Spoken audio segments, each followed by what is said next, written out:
I'm Claire Felknor, and this is assignment, I think it's number 5, or joint movement.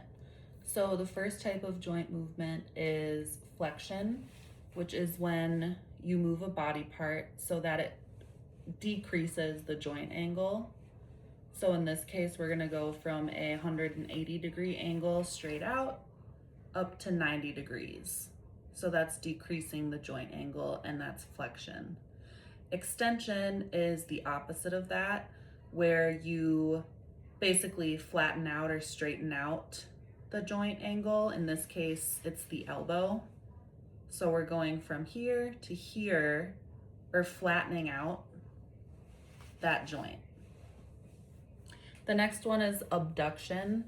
This is when you move a body part away from the midline of the body. Think of the midline of the body as going right through the middle here. And if my arms, when they're down, are closer to the midline, we're gonna then move them away from that midline. So that's abduction or take away. Adduction is when you take that body part and you're gonna move it back towards the midline of the body or into the resting position in this. The next one is protraction, and this is an anterior movement, so towards the front of the body in the horizontal or transverse plane. So an example of this would be pushing my cabinet door open. And as I do that, you can see my shoulder kind of comes forward. So that's an example of protraction. Retraction is the opposite. So a posterior movement, moving my shoulder back toward my resting position. Posterior movement. Retraction. Rotation is when a body part or a bone moves on its longitudinal axis. When you take this forearm and you reach it over to roll down your sleeve, the part of the movement when you're reaching over is an example of rotation.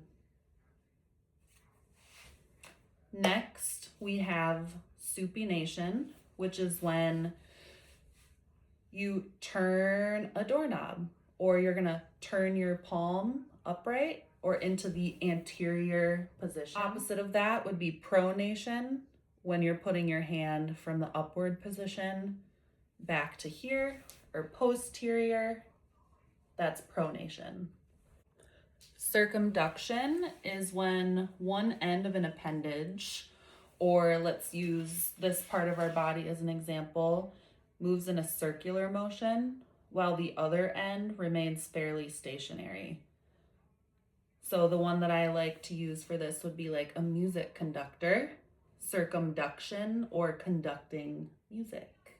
Dorsiflexion, or when you take your toes and see it's in the resting position, I'm gonna flex them upward like I'm painting my toenails. Flexion would be when I flex my toes towards my body like I'm gonna paint my toenails.